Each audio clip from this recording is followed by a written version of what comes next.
Christine is officially stepping into her independence by making big moves and investing in a home in Moab.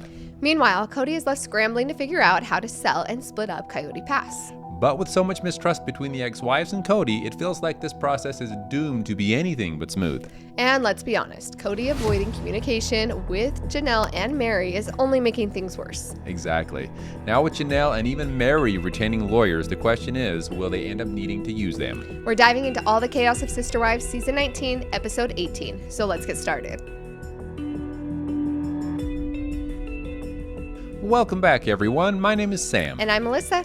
I was raised in a family with 4 moms and 35 kids. We were members of the FLDS Church, which is a polygamous group run by their prophet Warren Jeffs, who is now serving a life sentence in prison. I was raised mainstream LDS in Utah. Sam and I have been married for 10 years. 5 years into our marriage, we decided to leave religion altogether, and we now have 2 awesome kiddos. Yes, we do. We want to quickly thank our donors, YouTube members, and patrons on Patreon, and all of our wonderful subscribers. Thank you all so much for your support. Yes, we are back at it with Sister Wives, and it was nice to see some stuff we hadn't seen yet. Yes. Man, like the last episode being all about Christine's wedding, and it's just feeling really repetitive, but the last time was all about Christine. Now we're kind of back to a quick update on her, and then we'll get into the meat and potatoes of this episode. But the first thing is just Christine kind of just really solidifying her independence, talking about the main differences between her being married to David versus her being married to Kody, in the fact that she can make decisions and he's going to support it. She doesn't have to try to convince anyone. There was a lot of talk in this episode about the committee, about how every time they wanted to do any type of business deal or start a business or do anything really, they had to get approval from so many people. And she's like, if I want to talk to Kody, Kody wanted to be in charge of it. And if he didn't want to be in charge of it, I still had to convince 3 more sister wives that it was an okay thing to do. Yeah, it was pretty telling, honestly, with the way that she spoke about the comparison between Kody and David and just how different that is, that she's actually allowed to do what she wants to do. And she can be in charge sometimes. Like, hey, this is what I want to do. I get to make my decisions, like her home in Moab that she purchased without David even seeing it. He just said, he's like, I trust you. I trust you. Yeah, I think that you can figure this out. And just giving her that independence to be able to do things on her own. Because she even, I believe it was Christine that mentioned that every time that she would try to work something out with Kody on a decision, he always wanted it his way. So he would basically push it off or keep bugging the wives until he got his way, no matter what. So I can see how this would be a huge difference for her, and it makes us very happy to see that. Yeah, well, and to be able to see that in like a healthy marriage, you can have independence and also have support at the same time. Because later in the episode, you know, Cody's talking about Meri having a future mate, and he's like, oh, well, you know, she says she wants a guy to be able to like lead and be a strong guy for her, but she wants to make all the decisions. And it's like, no, you can have both. You can be an independent person and have things that you take charge of in a relationship and still have that dependency and the support from your spouse. Kody just doesn't know what that looks like. He doesn't know what equal partnership looks like. Yeah. Because really, I don't think Meri wants to take charge of everything. She just wants to be supported in her dreams as well. Exactly, which is what Christine's getting right now from David. So it was cool to see that. I think my favorite line with Christine was when her son Peyton said, you know, my mom hasn't changed. She's just finally getting to be who she's always wanted to be. Right. And I thought that was so cute. Her actions are different because she's finally being let loose. Yeah. to be herself, right? Yeah. And it was cool to see, you know, the fact that she got to tell Janelle and Maddie, because Janelle and Maddie were sharing with her the good news that Janelle is moving forward with her dream as well of owning lots of land.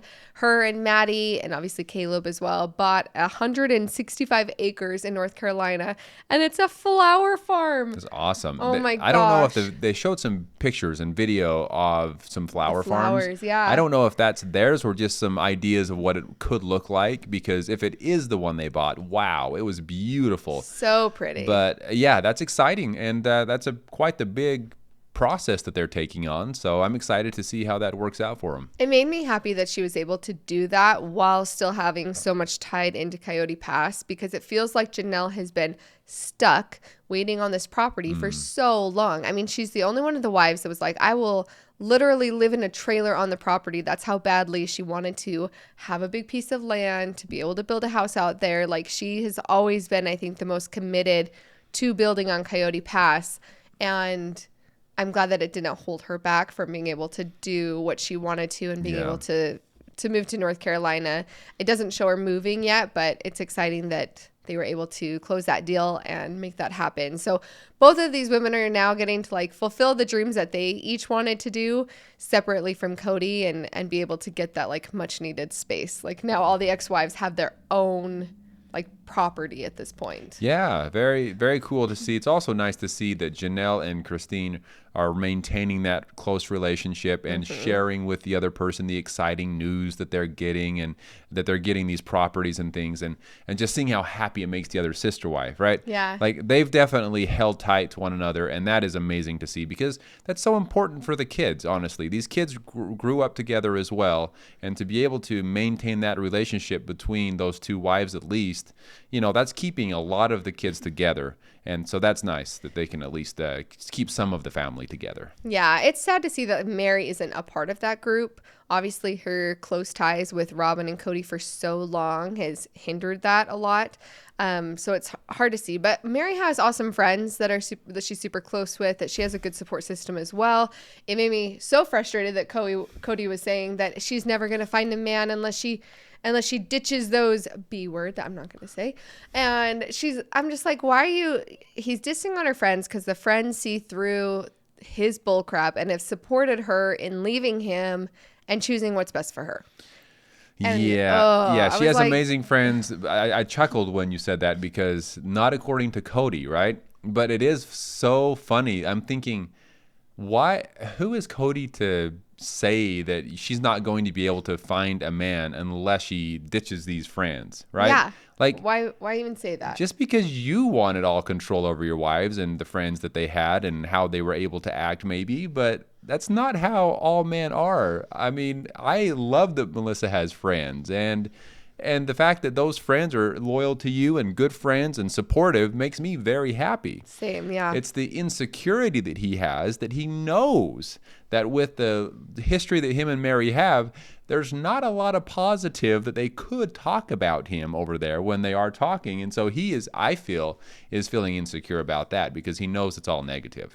Yeah, I mean, so it's just sad to see that he's hating on that, but at least she does have her good friend. She has Jen, who she was talking to in this episode, about the fact that she does want to date and she does want to get married. She is not interested in polygamy, which was hilarious watching her. She's like, I don't know why I can't stop laughing, like in the interview. The idea of getting back into a polygamous marriage was funny to her. Yeah. I think that she is so far beyond that. And that's the thing is, and let's be clear, I do understand that there are some polygamous marriages out there that are not religious, but I would say 99.8% of the time, very specific here, that the only reason people are in polygamy is because of their religion that they are a part of. And that obviously same especially goes for Meri. US. Yes, especially in the US.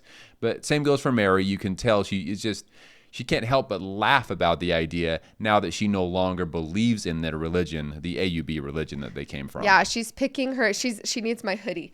She's picking her truth over tradition. Yes. We just got this new merch in below. And I don't know, when I saw the saying, I was like, that would be perfect on sweatshirts and merch, because once, just like Meri, like once you get to a certain point where she just realizes that polygamy isn't her truth or it doesn't work for her, then she needs to pick her truth and what's going to be best for her over the tradition of her family, right? Because her family, she still has lots of polygamous family in the AUB, and it's hard to make that distinction and go somewhere else and do what's best for you. But I'm glad that she's decided that. She also mentions, I mean, they talked about a lot of the things that polygamy sets up for inequality in multiple ways. And this episode, they talked a lot about the fact that the family's finances were just never fair. Like, it never worked out well for anyone, really. It seems like every single person can think of how it didn't work out, and that like Cody had to ultimately be in charge, which Cody said polygamy really only works if a man is in charge of everything. But yeah, that was telling, right? yeah, when he said that. I feel like he's admitting more and more lately that he thought he was at least supposed to be in charge. Whether or not he actually was, it seems like he was with the finances. We've heard multiple of the wives say Cody had the final say when it came to finances. Unless he didn't want to be in charge, because Robin at one point thought that Janelle was the one that was in charge. And so it's like, was Cody telling Robin, oh, no, Janelle does that. Janelle does that because she was like keeping the books, like the bookkeeping, keeping track of where everything went. But that doesn't mean she got to decide where everything went. Yeah, it almost makes me wonder if Cody was trying to get out of having to agree to something with Robin. And so he was saying, oh, no, that's not in my control. But in the end, all of the wives had said that he had a lot of control over that. And that comes from their religious belief that the man is in charge. And whether or not they held up to that. Speaking of that, the man being in charge, it was very similar in the family that I grew up in the polygamous family, that everybody just kind of put their money into a pot, and then the father of the home would disperse the money as it is needed. And my father's first wife actually had a full-time job and was bringing in good money to the family, and same thing, it would go into the family pot. Even so, similarly to Meri and Mary's child here, where they talk about how Meri wasn't what she was putting her money into the pot, but she wasn't actually getting that money back to support her own child. Yeah. But it was going to support the other children in the family. That would be similar, I would say, to my father's first wife, because she was putting in a lot of money into the pot, but her children were the oldest children in the family, and they were all adults. And so she didn't need as much money for them. And so most of her money was going to support other children and the other wives. Yeah, but I think being under one roof would probably help with that, right? Like there's one mortgage. Yeah, it was unique. So in your family, at least it's like the food's going to the whole family, but you're at dinner with them every night. You know, and with Meri, she's putting money into this pot and she's not getting to be around the kids and not getting to see the other families, or like she was so secluded, right? And her child did need financial help. Meri didn't get any of that support back that she put into the pot. She didn't get any of that back to support her own child. So that's where, okay, that's something shady going on there. Well, and she didn't, I think another thing is that Meri didn't know what part of her money went. Like, she's like, we didn't really discuss. She goes, I don't know how much money we put towards so-and-so's college or so-and-so's college. Like, were the mothers supporting each of their kids individually in college? Because I was under, so I think the lack of transparency would be really, really bothersome to me, at least. Like, okay, I'm putting money in. I'm not really receiving a lot because I only have one child. And we all know that wasn't what Meri wanted anyway. She wanted to have more children. But because she had one child in a polygamous family, she's not a squeaky enough wheel. And when it gets brought up to Cody, he's like, well, she got her wet bar. Right? Like, that's all that can be said. Well, she got one thing she wanted. So I don't know why she's still complaining. And again, this isn't even as much a diss on the Brown family as much as it's just trying to show that, like, polygamous families, finances without transparency, I guess that is a dig at the Browns, but like not having transparency and not being like super honest and open with finances and the decisions that are being made, it's just going to cause a lot of problems. Yeah. And there's just a lot of working pieces to a polygamous family like this too, where it's hard to keep track of everything. Well, how could you keep track of expenses for 18 different kids and try to make them equal in any way? Especially when they're in different households, yeah, right? Exactly. They're all split up, you know, I mean, unless there is a very good structure that they have, like, hey, this is the amount of money we have coming in, we're going to divide this evenly, which of course they didn't, right? Like there was no evenly going on. No. Especially once they got to Vegas. Maybe when they were in Utah, things were more even because they were living in one house like I was raised. Yeah. But once it's coming out more and more clearly that things were not split up evenly. And we even see that today where Cody and Robin aren't wanting to necessarily split things evenly with other ex-wives and the other kids of the family. Yeah, I mean, Cody talks about, and this is where it kind of goes into Coyote Pass, right? Because basically Janelle and Meri are starting to get worried of whether or not Kody is going to split things evenly with the property. And when we saw Kody go out with the realtor, first of all, bless this realtor's heart, because the entire time Cody's telling all these stories. Let me tell you a story about when I went skinny dipping with my family. Let me tell you about how I was going to split this 5 different ways, even though you're going to sell it in one piece. But like, let me tell you about all these invisible lines that I made and all these deals I made with all my ex-wives.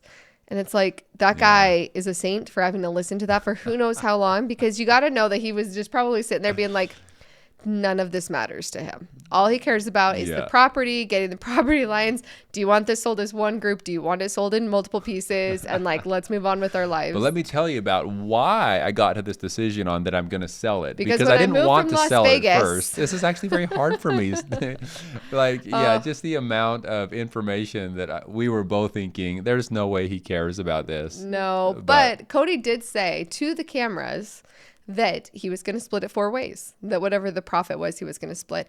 And it's going to be interesting because he's not, even when that happened and he's like telling us on the camera that he's going to split it 4 ways. So I'm like, I wonder if he's told these women that yet. I wonder if he's told Meri and Janelle, because they keep talking about how they're getting no communication.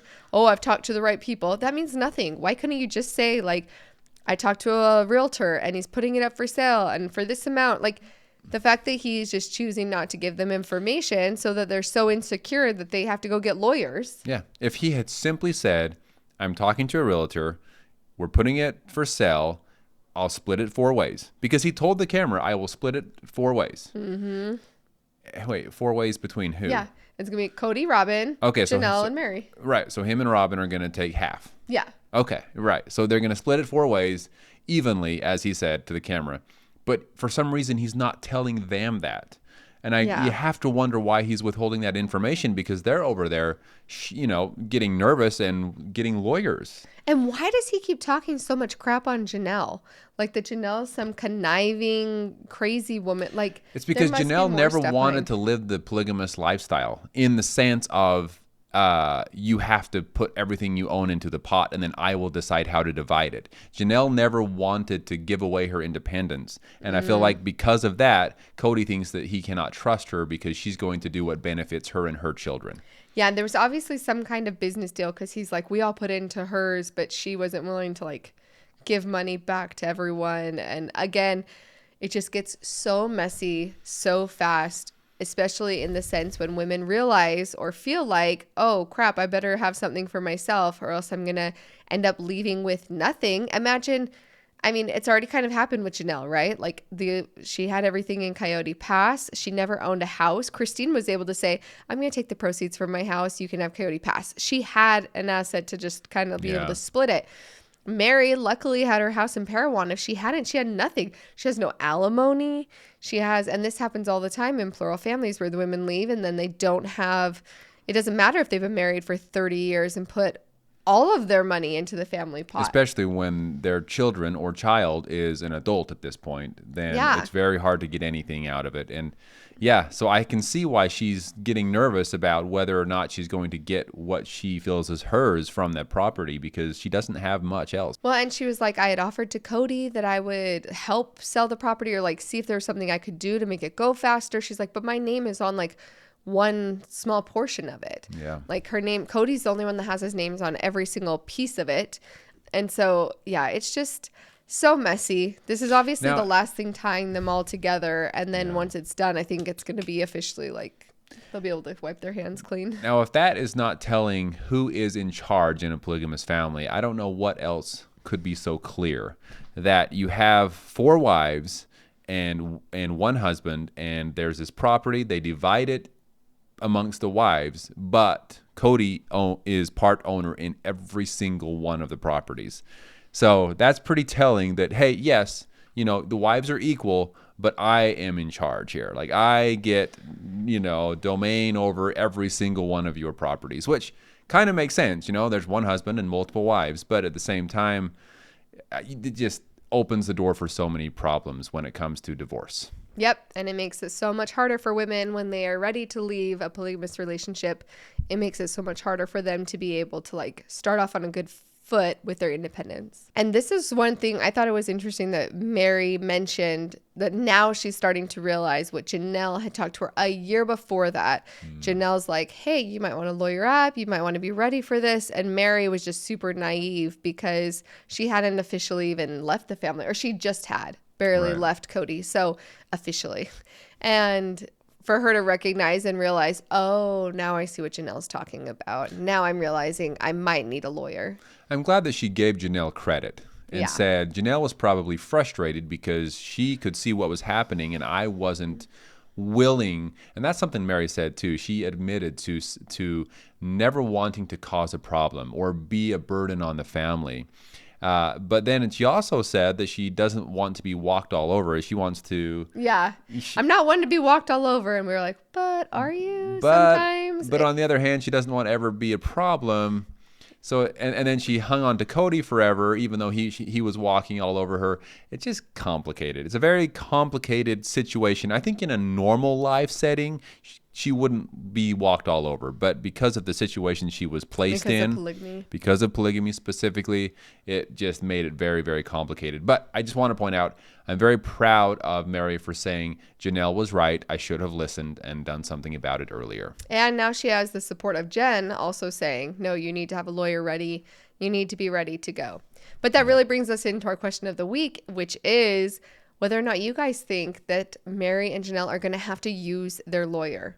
Yeah, because on one end, we have Cody saying, I'm going to be perfectly fair here. I'm going to give them what they deserve. And then on the other hand, we have the two wives that are very, very nervous because he's not telling them that. So we're very curious to hear what you have to think about whether or not they're actually going to need their lawyers. Yep. Let us know what you think in the comments. Yes. Thank you all so much for being here with us again. We look forward to talking with you soon. Talk to y'all soon.